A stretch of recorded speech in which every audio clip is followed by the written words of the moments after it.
Opo. Naka-loudspeaker tayo para madinig ni Dr. De La Cruz ng District Office dito sa Manila North po. Manila North. Sino po yan? Opo. Ganito, Director. Itong nagsumbong sa akin, nag-file ng documents for transfer of ownership ng motorsiklo. That was September 27. Opo. Ang mother file nasa Muntinlupa. Opo. Ang sabi nitong LTO North Manila, maghihintay pa ang mga ito ng confirmation.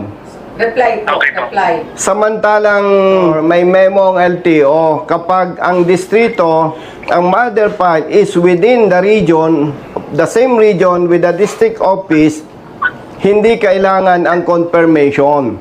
Opo. Oo, ngayon,